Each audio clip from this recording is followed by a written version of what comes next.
Leiceiros, bem-vindos ao nosso novo programa Duas de Leça. Vamos começar o nosso primeiro episódio e eu primeiro vou apresentar o nosso convidado. O nosso convidado formou-se em Criminologia, mas a vida deu-lhe a entender que estava no caminho errado, mas não totalmente. Seguiu o caminho da investigação, mas no mundo imenso do futebol. Começou este amor pela bola enquanto guarda-redes, onde foi eleito melhor guarda-redes da Associação do Porto por 3 vezes consecutivas. Comentador de futebol, analista de grandes equipas como o PAOK e o Palmeiras, de Abel Ferreira, o nosso convidado foi um dos fundadores da empresa Scout Radar. Atualmente, trabalha só 7 dias por semana, porque a semana não tem 10. André da Silva, diretor-geral de futebol e membro da SAD Leça Futebol Clube. Bem-vindo. Boa tarde, Inês. Tirando a questão do melhor guarda-redes 3 vezes, excelente resumo. Achas que foi um excelente resumo? Acho que foi um excelente resumo. Mas a questão do guarda-redes não é mentira, eu não quis dar... Não, aqui que era guarda-redes zero, agora ganhar prémios e ser bom, nada, zero. Por isso é que tu ingressaste pelo caminho da pesquisa, da análise do treino. E também como treinador, não é? Sim, porque era suplente muitas vezes, habituei-me a ver o jogo do banco e ficou mais fácil para começar a perceber o que era ser treinador e o jogo em si. Foi uma perspectiva melhor? Foste acompanhando na altura o teu treinador como é que fazia? Por obrigação. Ok, então vamos retirar a parte do prémio. Pá, não sei quem é que acrescentou aqui isto, mas acho que foi importante. Eu adivinho de onde tenho vindo. Olha, diz-me uma coisa, antes de pegar na situação do Leça, como é que foi o teu percurso no futebol até aqui? Pronto, ok, esquecendo a parte enquanto guarda-redes, enquanto atleta, depois começaste a treinar. Sim, pronto, eu acabei de jogar no Lusitanos de Santa Cruz, já só numa de me mexer e de evitar engordar, mas não resultou na mesma. Entretanto fui convidado para trabalhar nos sub-17 do clube com o Mr. Filipe, que está agora aqui. Depois dos sub-17 de Lusitanos, como adjunto muito numa de brincadeira, comecei a perceber que gostava mais de liderar do que de ser liderado. Pronto, depois o passo seguinte foi treinar os Júniores, a época nos Júniores foi muito boa, ficámos à frente do Leça. E posto isto, depois o coordenador da formação, que era o Mr. Slagal, que ainda aqui está, convidou-nos para treinar Júniores do Leça, subimos de divisão, depois fiquei mais 2 anos com o Filipe no Leça, depois 1 ano a solo. Entretanto, pandemia e por motivos pessoais, deixei o treino e pronto, depois o resto do caminho da análise e agora depois do convite do Presidente para ingressar neste projeto, vim aqui dar, mas portanto já entrei no Leça, creio que em 2018 ou 2019, primeira vez para treinar os Júniores, acho eu. Como é que se comanda uma equipa de Júniores, ou seja, idades entre os 17 e 16 anos, adolescência pura, como é que se comanda uma equipa de adolescentes, literalmente? Para mim era mais fácil porque, repara, eu quando treino os juvenis que têm 15, 16 ou 17 no limite, eu tinha 19, não é? Ou seja, eu estava a treinar quase ex-colegas de turma ou whatever, não é? Tipo, era mais fácil. Dividir as coisas, ou seja, tendo uma idade muito próxima, conseguias impor-te perante eles? Era fácil? Ou não? Acho que sim. Eu, nas equipas onde joguei também eu jogava muito pouco, mas acabei por ter sempre abraçadeira ou algo assim, mesmo jogando pouco. Por algum motivo os treinadores me viam ali algum perfil de liderança. E depois era perceber que, obviamente, por não ser mais velho, tão mais velho que eles, que tinha que ir lá por outro lado, que era compreendê-los. É muito mais difícil para mim hoje compreender alguém da idade do Ruben ou do Coutinho do que compreender alguém na idade do Zé Domingos ou do Gil, que estão muito mais próximos de mim na faixa etária, porque crescemos a ver as mesmas coisas, temos mais ou menos os mesmos inputs, portanto na altura até era uma questão que me ajudava, não é? Tipo, eu sabia o que é que eles falavam, quais eram os temas, o que é que eles acham nessa idade, o que é que eles acham fixe ou não acham fixe. Eras o treinador fixe? Sim, era um treinador cool, não é? Toda a gente sabia onde é que eles iam sair, o que é que era fixe, o que é que eles ouviam. Pronto, e depois também, sendo essa pessoa e sendo mais fácil eles abrirem-se comigo, era mais fácil para depois lhes cobrar, não é? Que eu acho que essa parte é importante, que é, claro, se te abrires comigo, depois vou-me sentir mais confortável para cair mais em cima ou menos, mas sinto-me no limite confortável para falar. Sim, mas isso também foi um bom início nesta carreira de treinador, não é? Acho que foi uma boa forma de aprendizagem, estares também com pessoas da tua idade e também foste com certeza aprendendo novas coisas que agora trazes, não como treinador, mas fazendo parte deste grupo daqui do Leça, que se calhar muita gente não sabe, mas já eras treinador cá e depois só por uns tempos é que estiveste mais distante e agora voltas, mas como diretor-geral e também membro da SAD, não é? Sim, o Leça, na altura tinham feito umas filmagens quando subimos os júniores e eu tenho ainda um clipe nas minhas redes sociais a dizer que é difícil esquecer-me do Leça. O meu pai treinou aqui os júniores, tinha sido a última pessoa a subir os júniores, depois fui eu e o Filipe a subirmos os júniores, é a minha primeira subida de divisão, na altura metemos 6 ou 7 jogadores no plantel sénior. Fui muito acarinhado pelas pessoas, eu também tinha o hábito, agora cada vez menos, mas tinha o hábito de escrever muito nas redes sociais e acabava por ter ali muitos adeptos a interagir comigo. E foi algo bonito, a ligação ao Leça ficou. Eu acho que também aqui, mérito do presidente, não é? Que soube recrutar também. Normalmente quando aparecem SADs, o que acontece é que vai tudo embora e há poucas pessoas identificadas. Nós aqui eu treinei aqui 5 ou 6 anos, o Filipe treinou aqui e era sócio pagante do clube, o Jovanovic está cá há muitos anos. As pessoas que vieram com a SAD são pessoas com conhecimento do clube. Temos aqui muita gente identificada com o clube, temos o Nora na fisioterapia que foi cá jogador. Mas eu ia falar contigo sobre isso, porque enquanto diretor-geral tu e das pessoas que iniciaram este projeto, tu montaste todo o departamento do futebol. Como é que isso funciona? Mas a pergunta que eu mais quero saber, eu já não aguento mais sem a fazer, é porquê Filipe Mesquita? Sendo que já o conhecias, mas porquê ingressar agora no projeto? Porque, repara, ok, vou começar por essa, que essa é uma pergunta perigosa, mas vamos começar por aí, que é, primeiro porque eu acho que eu não trocaria com nenhum treinador, porque acho que é muito difícil ingressar num projeto destes num ano zero. É muito difícil, por um lado é fácil porque nós tentamos dar todas as condições do mundo, mas por outro lado é difícil arranjarmos alguém que não fique apaixonado por tudo e que não nos exija crescer. E o background do Filipe, para já cumprir a regra de ser um ótimo treinador, é alguém que domina totalmente o seu modelo de jogo, para mim é uma coisa importante, que tem as ideias muito claras. Não é um treinador extremamente vaidoso, era fácil chegar ao Leicester e ficar vaidoso e querer ser o centro das atenções, ele não é essa pessoa. Era um sócio pagante do Leicester, tinha sido alguém que brilhou aqui nas camadas jovens, a verdade é essa. É alguém em quem eu confio a 100%. É alguém que acho que está preocupado também com o projeto em si, ou seja, eu não sinto que o Filipe queira chegar aqui, ganhar e abandonar. Acho que o Filipe quer ajudar-nos a ser melhor e que sabe que nós o podemos ajudar a ser melhor. E honestamente é muito difícil arranjar alguém que esteja tão preparado como o Filipe para isto.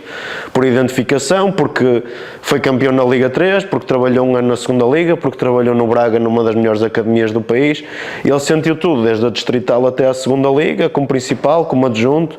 É um treinador que tirou cursos em 3 países diferentes, 3 federações diferentes, as pessoas não sabem isto. Portanto, ele tem curso na Federação Portuguesa de Futebol, depois tem na Federação Espanhola e depois tem na Federação Inglesa. Portanto, tem aqui várias escolas de pensamento. É uma pessoa que culturalmente sabe adaptar-se. Obviamente, todos os treinadores têm pontos por onde crescer, mas estou muito feliz com a escolha que eu e o Presidente tomamos. E respondendo à primeira parte da pergunta, sim, a par do Presidente, fui eu que formei o departamento de futebol todo, foi algo idealizado em muitas conversas. O Presidente, para além de ser meu superior hierárquico onde trabalho todos os dias, há muitos anos, é também um bom amigo, com quem eu passo férias e temos a porta um para o outro aberta sempre. O desafio é grande porque, repara, e é isto que às vezes é um bocado difícil de explicar, sem parecer que estamos a ser arrogantes ou que estamos a exigir, mas estando aqui em conversa aberta, também passar essa mensagem, que seria muito fácil chegar aqui e ir buscar todos os jogadores de nível de 2ª Liga e ignorar completamente as obras na bancada, as obras no balneário, a reestruturação do website, as redes sociais, este trabalho que estás a fazer agora, juntamente com o Benny, o trabalho que faz o Renato no comercial, o trabalho que faz o Luís Mesquita no Departamento de Saúde e Performance, o trabalho que faz o Pedro Batista e o Nuno Oliveira na direção geral e financeira do clube. Seria muito fácil fazer isso e ignorar tudo o resto E muito provavelmente estaríamos a ganhar com mais facilidade, mas até quando, não é? Portanto, esse é o grande desafio, é isso que às vezes é importante as pessoas perceberem que é. Tinha sido muito fácil chegar aqui e ter rendimento dentro do campo, e que fosse quem fossem os jogadores, honestamente estes foram escolhidos e já podemos chegar lá como é que os escolhemos, mas fosse quem fosse e esqueça tudo o resto. E a verdade é que formar um departamento de futebol não é fácil.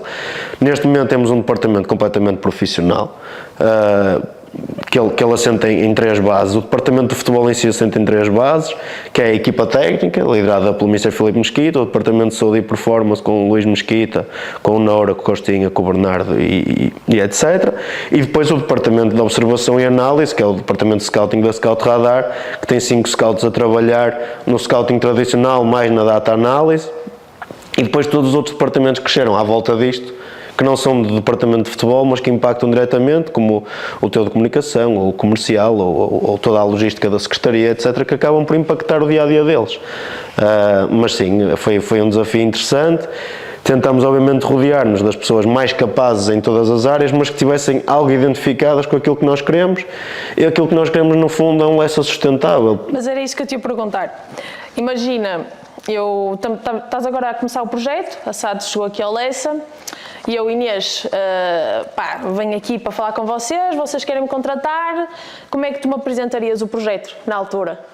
Hoje ou na altura? São duas respostas completamente diferentes. Faz de conta, vamos voltar aqui uns meses atrás, o André vai-me apresentar na altura e depois o André de agora. Como é que isto funciona? Primeiro, é importante perceber que o mérito de trazer as pessoas, inicial obviamente é do Presidente e depois meu, mas durante o dia-a-dia não sou eu não faço nada, a verdade é esta, eu só estou aqui a gerir as pessoas.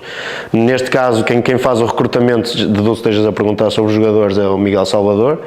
Também ele tem feito um trabalho extraordinário de estar disponível para eles, o Diogo Lino igual, estando aqui todos os dias, são 2 nomes que eu não poderia esquecer, como a Dona Áurea na rouparia. Mas, por exemplo, o Miguel teve um papel dificílimo de chegar aqui numa pré-época com isto tudo em obras, a faltar 1 mês ou 1 mês e meio para começar os trabalhos oficiais, e de mostrar isto cheio de máquinas e de mostrar a jogadores como o André Leão, ou como o Mico, ou como o Gil e como o Zé Domingos, que isto vai ser um projeto muito bom e vamos ter um balneário muito bonito e a relva vai estar boa e vamos encher isto de pessoas. Sim, é que não estando nada pronto, é difícil vender assim um projeto, Portanto, não é? a ideia foi tentar provar que nós éramos sérios, e como é que isso, a credibilidade demora muito a conquistar, não é? Hoje é muito mais fácil trazer aqui qualquer jogador e mostrar o vosso trabalho nas redes sociais, ou basta olhar para este balneário, ou para esta bancada, ou para o dia de jogo e falar com os colegas de equipa e ver os resultados e dizer, não, eu quero ir jogar para o Lessa. Mas a verdade é que chegamos num momento em que o Lessa vinha de boas performances desportivas nos últimos anos, mas com graves problemas legais, não é? Ou seja, não sobe à Liga 3 por isso, e vem numa descida de divisão. Portanto, o Lessa que apanhamos desce para a Distrital, cai na Distrital, onde as pessoas não querem estar, tem um projeto completamente renovado, honestamente, com um presidente que surgiu como anónimo. Portanto, não é fácil, sem grandes promessas. Nós não nos propomos a ser o Manchester City, ninguém ganha aqui rios de dinheiro. Temos um orçamento completamente dentro daquilo que é a realidade das equipas que querem subir ao Campeonato de Portugal. Não digo da elite toda, obviamente, mas das equipas que se propõem a chegar aos nacionais. Se formos a ver os jogadores 1 a 1, temos um valor dentro do expectável e do normal. Portanto, sim, foi muito difícil. Hoje em dia será muito mais fácil, mas acho que como é que é o processo de se convencer um jogador depois dele cá estar, ou de negociar com eles, será muito mais fácil falares com o Miguel Salvador. Sim. Porque a única coisa que eu lhe dou são algumas diretrizes, e ele depois é que acaba por fechar os jogadores. Sim, mais para a frente depois também vamos ter o Miguel num dos nossos programas, mas esta questão é engraçada porque o Lessa, como tu estavas a dizer, vinha de um período muito difícil, um período se calhar de muitas dificuldades, e os jogadores sabem disso, os jogadores comentam, não é? É uma coisa que está intrínseca, eles vão falando uns com os outros, não gostei daquilo, por cada clube que passem. E acredito e acreditamos que não seja fácil passar a mensagem ao jogador, não, agora podes vir, que agora está-se a montar uma coisa como mais consistente, depois de todas as dificuldades que apareceram aí da descida. Pá, como é que se apresenta isto a um jogador? Ou seja, o que eu quero que tu me aprofundes um bocadinho é como é que podemos fazer os jogadores confiarem em nós? Como é que fizeste para os jogadores confiarem no Lessa e hoje estarmos onde estamos, ainda mais neste balneário incrível com todos estes nomes? Não podes fazer os jogadores confiarem em ti. É a mesma coisa que fazer-te um convite para amanhã vires comigo abrir um restaurante. Não tenho como te provar nada, não tenho nenhum restaurante aberto. Posso é passar-te toda a minha paixão, tudo aquilo que é as minhas ideias.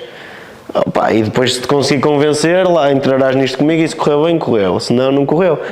É muito complicado, não é? Ou seja, tentar provar algo que ainda não tens é abanar com uma mão cheia de nada. Tivemos, obviamente, a sorte de ser sérios do início ao fim, de não mentir em datas, não mentir em valores, propusemos-nos a ter a nutrição, a psicóloga, o Luís Mesquita, o fisioterapeuta, o treinador. Eu acho que é isso, muita gente não sabe acabamos por ter essa malta toda. Isto é tanta gente que eu até me esqueço, mas eles falam com a Juliana, que é a nossa psicóloga, estão maravilhados. O trabalho da nutricionista também é espetacular. As pessoas que estão aqui durante o dia, o Benny, nas fotos e nos vídeos, tudo o que nós nos propusemos a oferecer, eles tiveram.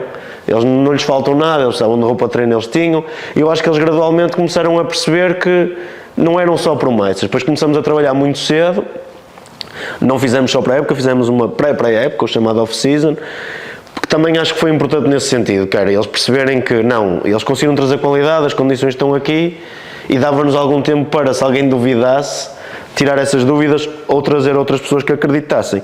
Mas é muito difícil, honestamente, fazer as pessoas acreditarem numa coisa que nunca viram, mas acho que neste momento vive-se o novo Lessa, não há como esconder que o Lessa vivia a fama de equipa que desceu, de equipa que não subiu por questões administrativas, havia muita sensação de alguns jogadores, há muitos jogadores que dizem eu adorei jogar no Lessa, apesar das coisas não terem sido da melhor experiência do mundo, eu adorei jogar no Lessa, adoro as pessoas do Lessa e que envolvem o Lessa e a cidade de Lessa, da Palmeira. E depois tens outros jogadores que dizem, pá, foi uma experiência terrível. Sim, vais ter sempre as duas e eles falam uns com os outros, não é? E portanto, acho que marcamos aqui um ano zero e os anos zero são muito complicados. Eu acho que estamos a exceder as expectativas. Portanto, a equipa tem à data que estamos a falar, tem 3 derrotas e 3 empates. Pá, numa equipa que ficou um jogador, que é o Vasco, que era o nosso guarda-redes dos Júniores.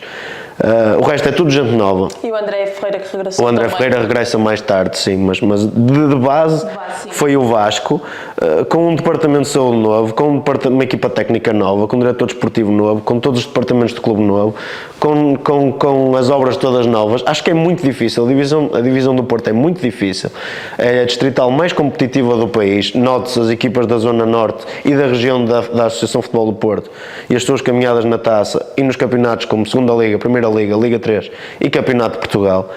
E acho que, honestamente, é um trabalho fantástico. Acho que viveu-se durante uns tempos a ideia de que o Lessa ia ser inderrotável, quando é completamente mentira. Eu acho que só tem os lesseiros e nós estar orgulhosos e felizes daquilo que este plantel e desta equipa desportiva tem feito, porque de facto tem sido obviamente nós damos-lhe todas as condições, mas eles têm sido de facto uns heróis e não é nada fácil lidar com a pressão de toda a gente apontar o Lessa para algo que é irrealista. Sim, o Lessa tem tanta responsabilidade de subir como os outros, ou se calhar até menos, porque o Lessa vem de uma descida e vem de uma reestruturação e começa num ano zero. Nós não andamos a tentar subir ao CP há 4 anos, nós estamos a começar este ano, propusemos-nos a isto, precisamos do apoio de toda a gente e vamos perder mais vezes. E vamos ter semanas maus e meses maus, mas ao final do dia acho que é importante fazermos um zoom out e termos uma perspectiva de como é que está o clube hoje em dia. Sem dúvida, mas eu acho que esta chegada da SAD tem sido muito positiva e temos visto isso também na bancada, que temos sempre um ambiente incrível. Muitas vezes, até pronto, nós apenas temos 3 derrotas, mas mesmo nas derrotas temos aplausos, temos apoio, temos sorrisos, temos abraços, e isso é fundamental mesmo para quem está cá, tanto os nossos jogadores como nós que cá trabalhamos, é fundamental também ver esse apoio dos nossos adeptos. Não, sem dúvida, e há uma coisa muito bonita que temos reparado, que é a quantidade de gente nova, ou seja, desde os 5 anos aos 16, 17 que temos no estádio. É verdade. Acho que isso é de louvar, é um clube que fez agora 112 anos. Não é nada fácil, vivendo na 5ª divisão do país, termos tanta gente a deslocar-se aqui ao domingo, portanto esse é um motivo de orgulho muito grande. Acho que também fruto da ligação que os jogadores estão a criar com esses miúdos, acho que é fixe, estamos a tentar criar ídolos.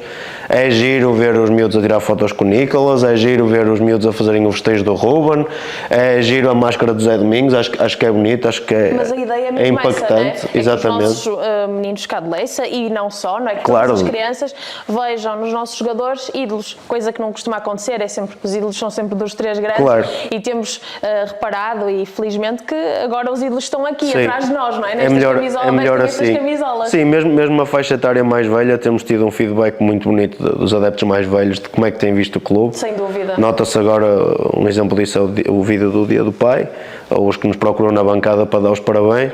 Pá, e obviamente, consideração especial para a Claque, não é? As Claques têm sempre aqui uma conversa delicada, são os primeiros a cobrar, mas também são os primeiros a apanhar chuva e a aplaudir. É verdade. Não é fácil ser adepto do Leça ou de outra equipa, como um histórico como o Leça, ou como o Beira-Mar, ou como o Salgueiros, mas não é fácil ser adepto do Leça, e é muito menos fácil ser adepto do Leça nos últimos 30 anos, desde a queda da primeira divisão. E a verdade é que temos assistido ao regressar em força da Claque e dos adeptos todos. Temos tido casas de 800, 900 pessoas, já mais do que uma vez esta época. Estamos a falar de números superiores a muitos da segunda liga, portanto, obviamente também o nosso agradecimento, que nos ajudem, porque efetivamente isto não faz sentido sem termos ninguém aqui a ver. É verdade. Portanto, eles são tão ou mais, não é tão ou mais, são mais importantes do que o nosso trabalho que fazemos aqui e ajudam-nos muito mais do que o que acham a ganhar jogos ao domingo. E este trabalho é por eles e por os nossos sem adeptos, dúvida, não é? Voltando um bocadinho atrás, porque a ideia do programa de hoje de Leça, para além de falar um bocadinho do nosso projeto, é também conhecer um bocadinho o nosso convidado, que acho que as pessoas lá em casa querem perceber com quem é que eu estou a falar, não é? Eu estou a falar com o André, mas o André tem um passado cheio de atividades, ou seja, passaste como locutor, verdade? Sim. Na Rádio Estádio. Correto. Também participaste na Quarentena da Bola. Certo. Ou seja, estás aqui completamente à vontade comigo hoje, porque isto já passaste por isto, sim. Não é? Mas se calhar deste lado. Depende, já tive dos dois lados, mas sim. Esse lado é mais simpático. Mas é verdade, é mais seguro. Mas tu gostaste dessa época? Foi uma experiência muito fixe. Eu quando era miúdo tinha um caderno que descobri há uns tempos, que a minha mãe mostrou-me, que tinha as coisas onde eu queria participar, que era, queria aparecer no Futebol Championship Manager na altura, claro. Agora o Futebol Manager, já apareci, queria trabalhar na rádio, porque eu ouvia muita rádio, muito futebol na rádio, e miúdo consegui estar na rádio, tanto como fazia as manhãs da Rádio Estádio com a revista de imprensa, como também fazia o comentário, não relato, porque não tenho queixa para isso. Não, tens. Não, a respiração não ajuda. Não relato, mas comentários aos jogos em direto, acabei por fazer alguns jogos no Dragão e etc. Portanto, também cumpri essa questão. Gostava de ter dado uma palestra na faculdade também dei, portanto, foi uma experiência gira. Ou seja, esse caderno está cheio de cheques. Ainda faltam algumas. Hei de lá chegar. Não vou dizer quais são, mas hei de lá chegar. No fim da época cumprimos uma. Mas, pronto, tinha essas coisas. Aquilo foi uma história engraçada. Na altura a Neuza, que era uma colega de trabalho, ouviu-me a falar sobre futebol lá na empresa. Convidou-me para ir lá, gostaram de mim. Na altura o diretor-geral da rádio era o Raimulo, convidou-me para fazer o comentário ao jogo em vez de fazer a revista de imprensa. Também gostaram, levaram-me ao estádio. E de repente passei de estar a falar sobre a ida do João Félix para o Atlético de Madrid às 7 da manhã, que ninguém quer ouvir, para comentar um Porto Braga ou assim no Dragão, que é uma coisa muito divertida para quem não tinha nenhuma experiência de rádio. Pronto, depois veio a pandemia e o Raimulo convidou-me para uma coisa que era a Quarentena da Bola, que foi sem dúvida uma coisa especial, porque o primeiro episódio ele convidou, vamos fazer aqui umas coisas online para a malta se entreter.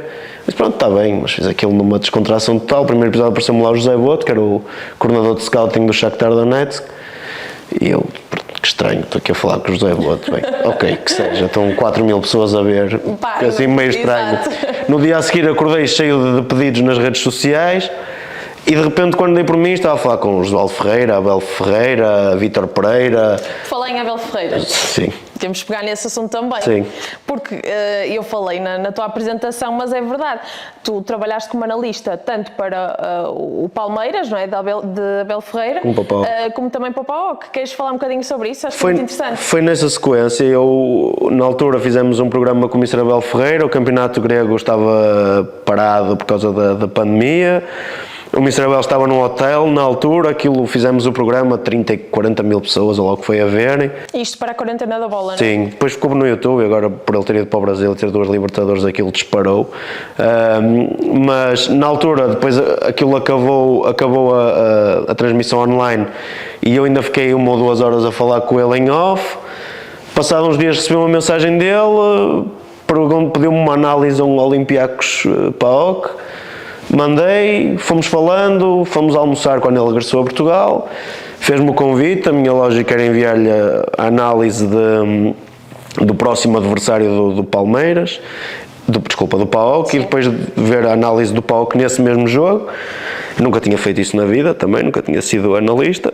Foi uma experiência gira, correu muito bem. Aquilo, no campeonato grego eles jogam poucos jogos, jogam uma vez por semana no máximo.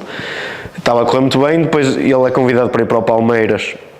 E eu pensei, pronto, já não preciso de mim para nada. Já não vai ligar. Já acabou. Ele, em termos humanos, foi 10 estrelas comigo, isso foi sempre espetacular. E ele convidou-me na mesma para seguir para o Brasil. O primeiro ano foi muito bom, ganhou-se a Libertadores. Para mim foi impactante estar em casa às tantas da madrugada a dizer participei na conquista de uma Libertadores. Sem dúvida. O currículo, isso é incrível. É, sim, claro. Mesmo que do outro lado do Atlântico, obviamente tenho 0,0001 de mérito naquilo. Mas acabas por estar envolvido. Sim, mas estive ali envolvido, depois aquilo começou a complicar. Eles jogam de 3 em 3 dias e não dava, eu tenho que conciliar a minha vida e acabámos por seguir cada um o seu caminho. Mas foi uma experiência muito enriquecedora trabalhar com um bicampeão da Libertadores, obviamente que me causou impacto. Também uma coisa muito engraçada que nós descobrimos, e tu falaste no início da entrevista, que antes usavas muitas redes sociais para expor algumas das tuas ideias, dos teus comentários, e percebemos que tu tens vários tweets, que era a rede principal que tu usavas, mas também no Facebook, em que falas, por exemplo, de um jogador como o Son, como o Mbappé, como o Fábio Vieira. Como é que descobres tão precocemente jogadores como estes que agora, não é? São dos nossos tops mundiais? O Fábio Vieira agora está onde está, a fazer uma carreira incrível. Como é que tu, André, chegaste até eles? Ou seja, como é que descobriste este... Primeiro porque sou um anormal. Agora menos. Agora desde que comecei a ficar com mais responsabilidades e menos tempo, vejo menos jogos. Ou menos jogos desse nível, mas sim, eu achava um piadão, na altura dava em canal aberto a Major League Soccer dos Estados Unidos e ficar a ver, ou não ter nada para fazer e ver a segunda Liga Romena, ou o Campeonato do Mundo de Sub-17, e a verdade é que nós todos, sobre o scouting, eu deduzo que a conversa esteja aí para aí. Sim. Nós todos somos scouts desde miúdos, não é? Jogamos à bola e quem for o primeiro a escolher escolhe sempre o maior, claro, e que chuta mais de força. Claro. Portanto, na verdade, nós todos aqui já temos um mini scout de nós, nunca ninguém escolhe aquele que não sabe jogar, isso fica sempre ao fim e nunca ninguém foi scout. Pronto, e aqui acho que é um bocado parecido, que é, se eu amanhã juntar todos os jogadores argentinos do mundo e lhes trocar as camisolas e meterem sacos na cabeça, eu tenho a certeza que vamos chegar ao final do jogo e que o estádio todo vai dizer que aquele pequenino era o melhor deles todos porque é o Messi. Portanto, para descobrir o Messi não é preciso ser um super scout. Eu acho que a questão é que eu, como via muitas competições que não era normal, que pouca gente vê, acabava por os ver primeiro. Era muito fácil chegar a um Mundial de Sub-19 e ver o Quintero na altura que veio para o Porto, porque era de longe o melhor jogador da competição. Agora, quantas pessoas viram aquela Colômbia em Sub-19? Se calhar aqui em Portugal, 1.000, 2.000, 3.000, que é pouco para 10 milhões de pessoas, se tanto. Portanto, acho que foi mais esse caminho, mas sim, tinha esse vício. Agora não publico nomes, porque eles vêm para aqui para os nossos quadros, para os nossos scouts. Na verdade são eles que os descobrem, não sou eu. Sim, olha, até por falar nisso, temos aqui um caso muito recente, que foi a chegada, por exemplo, do Garro. Sim. Como é que se descobre o Garro? É que o Garro não jogou cá, pelo contrário, sempre esteve lá na Colômbia, certo? Sim. Como é que se descobre o Garro? Pronto, todos os jogadores que nós temos aqui foram escolhidos a dedo por nós, por isso é que temos ranges tão grandes como o André Leão, que jogou na Liga dos Campeões e tem uma carreira internacional, até, obviamente, ao Fábio, que veio agora do Gatões e que tinha menos expressão do que os outros à sua chegada. Portanto, isto prova um ponto, que há talento em todo o lado e nós não somos esquisitos a escolher. Portanto, isso prova um ponto. E não houve nenhum deles que viesse aqui parar por pedido ou não pedido. Todos eles passaram por um processo de aprovação interna e validação interna antes de assinarem pelo clube. O caso do Garro, nós temos uma equipa de 5 scouts, eles estão divididos por X número de competições, não interessa quais são, senão vão-nos copiar. E depois temos alguém a tratar, mais eu neste caso, do mercado externo. Portanto, não chegou só o Garro, chegou também o Santi da Colômbia. Sim, peguei neste assunto. Sim, eu percebo. Mais recente. Sim, eu percebo. Chegou também o Santi, sendo que a diferença é que o Santi já tinha jogado cá no Valadares há 2 anos e depois voltou à Colômbia. Mas, pronto, abrindo aqui um bocadinho o jogo, o Garro joga numa liga que é a Liga Antioquenha, que é uma liga equivalente à nossa 3ª divisão, lá na Colômbia, onde eles juntam vários clubes de várias zonas da Colômbia para jogarem aquele torneio. É um torneio que alguns deles têm jogos transmitidos nas redes sociais. Mas pouca coisa, outros não, a gravação não é da melhor qualidade. Pois. Nós também fizemos uma ponte para o mercado colombiano com alguém da minha confiança, em que ele não decide, obviamente, que o jogador vem para cá. O que eu lhe digo é, este jogador interessa-me, eu preciso de material dele para observar. Posto isto, nós não contratamos nenhum jogador por um vídeo de highlights. Ou seja, eu desconfio logo muito de vídeos de highlights. Até eu sou bom jogador. Nos highlights eu também tenho vídeos meus a jogar, também pareço bom. Enquanto o guarda-redes, não, isso deixa lá isso. Mas sei lá, eu se receber um vídeo em que começa e o ponta de lança começa a marcar um golo e esse golo repete 3 vezes, eu vejo logo que há poucos golos. Portanto, esse é aqueles truques que às vezes acham que dá e não dá. Aqui não dá. Portanto, vamos pedir 5 ou 6 jogos do Miguel Garro e pronto, e ver do início ao fim, ver do início ao fim. Minucioso, não é? Sim, ou seja, depois o vídeo chega-nos e ele envia, se eu gostar, porque é um mercado externo, internacional, vai para os scouts, mas normalmente o que acontece é os scouts descobrem, debatem entre eles, há um trabalho de pesquisa, seja estatístico, seja de transição ofensiva, defensiva, organização ofensiva, bolas paradas.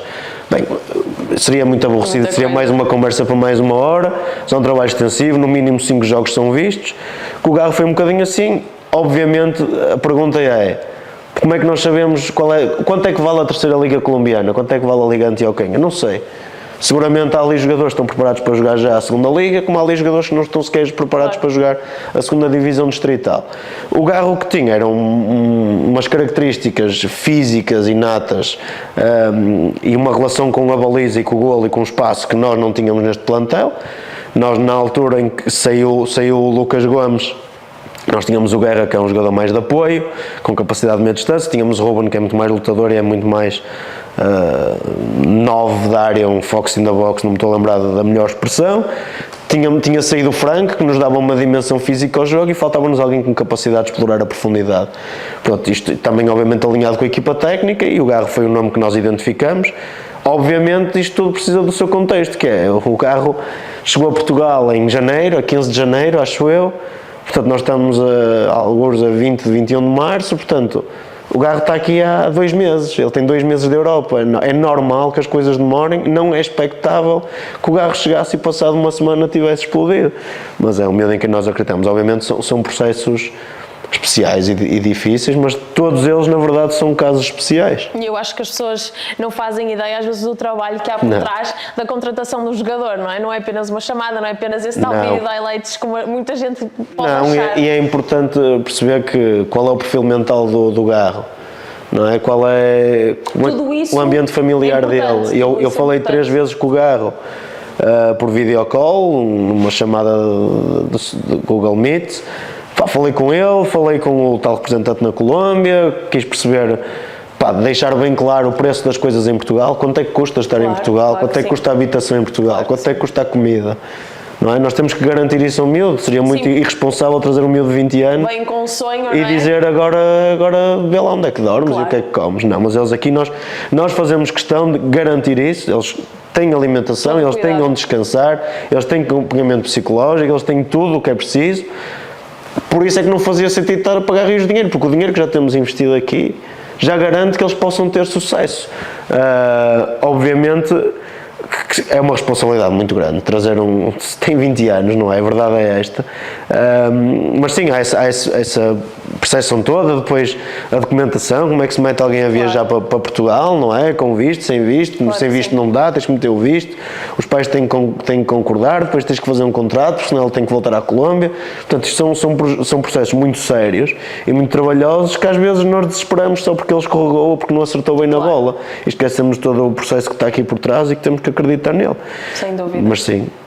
Olha, nós fizemos algumas perguntas, fizemos um post de perguntas nas redes sociais para a tua entrevista e ainda tivemos algumas perguntas. Eu ia pegar aqui em algumas para tu responderes aqui às pessoas, aos nossos seguidores e vou pegar aqui numa muito engraçada que é muito simples, mas gostava que tu falasse um bocadinho. Qual é o projeto que mais gozo te deu? É este, sem dúvida. Eu acho que, portanto, o projeto de treinador estamos sempre muito abandonados, não é? Estamos no final da linha. Se ganhar, grande equipa, se perder, horrível. Embora. Portanto, depois do lado da análise, ganhar a Libertadores, já te disse que a percentagem de dedo meu ali é muito curta, apesar de ter sido uma história muito bonita. Portanto, obviamente que é isto, pegar num histórico destes e o Presidente dar-me liberdade para formar um plantel e um diretor desportivo, e um treinador, e uma equipa de scouting, etc., tem que ser este, sem dúvida.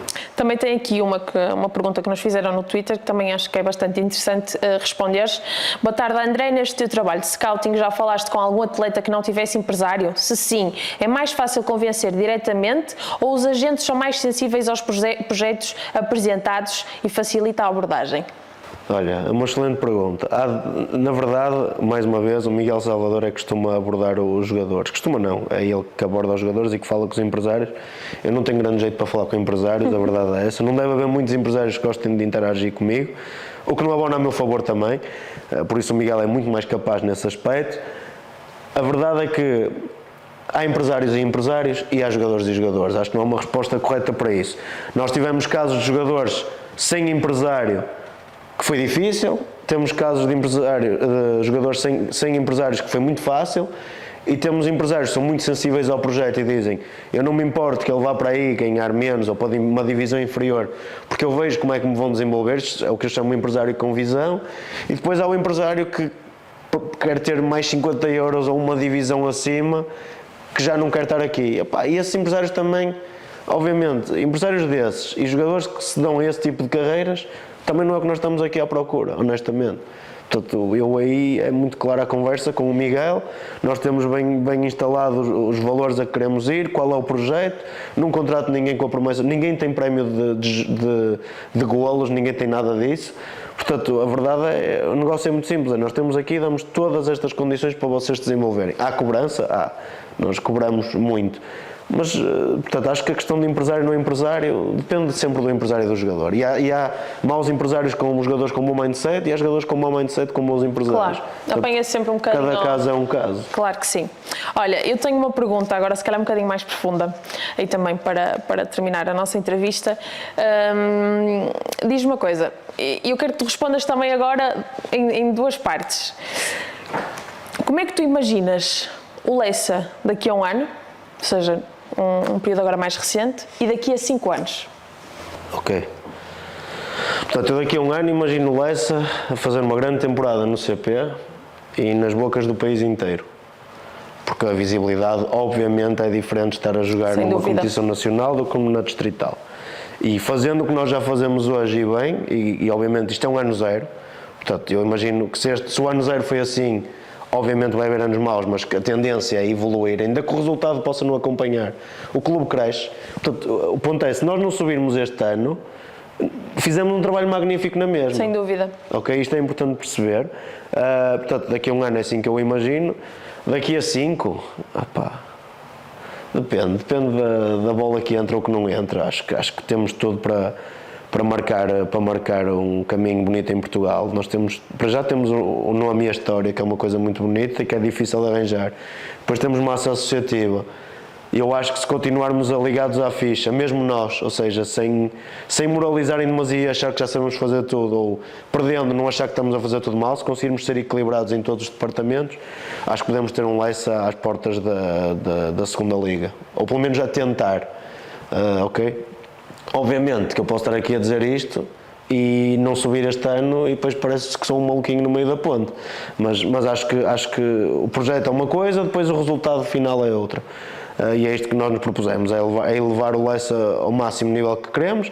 Obviamente, como disse, eu acho que é mais difícil subir ao Campeonato de Portugal do que ficar lá. Portanto, este ano é muito mais difícil do que ter ficado no Campeonato de Portugal e tentarmos nos manter lá no ano zero. Acho que é mesmo, toda a gente sabe a dificuldade de jogar na Elite Life Porto, qual nenhum clube quer cair aqui, porque é mesmo muito competitiva. Pronto, pá, e acho que essa é a melhor resposta que eu te posso dar, é esta. Eu acredito plenamente que nós daqui a 5 anos vamos ver esta entrevista e que vamos concordar e ficar felizes com tudo o que dissemos agora, mas a escolha como primeiro convidado, a tua escolha para primeiro convidado não foi em vão, como é óbvio, porque, como já disse anteriormente, as pessoas querem saber, não é? Vocês são muito discretos, é a realidade, a SAD é feita de pessoas discretas, pessoas que não gostam de dar nas vistas, não é? Mas também vão perceber este lado que ninguém conhece e as pessoas, quando virem esta entrevista, saber que o André... Sim, já saberem qualquer coisinha. Saberem qualquer coisa do André. E acho que isso é importante e acredito que as pessoas estão plenamente satisfeitas com o que a SAD está a fazer aqui no clube e sentimos isso todos os dias, seja os nossos sócios quando vêm falar connosco, seja na bancada. Por isso, só temos a agradecer por isso. E André, obrigada.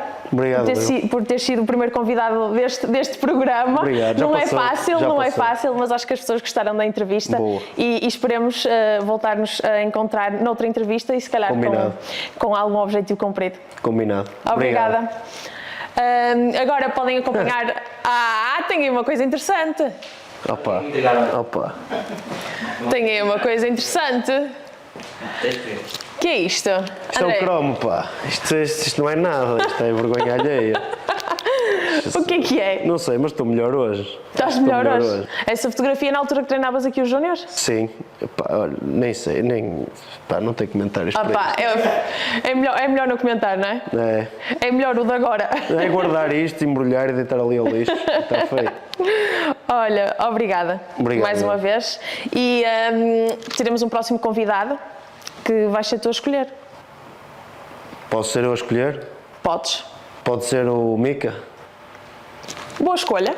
Pronto, combinado. Boa escolha, ok. Está escolhido. Esperamos pelo Mica então para um próximo episódio. Estejam atentos e agora poderão ver o nosso episódio tanto no nosso YouTube como também no nosso Spotify.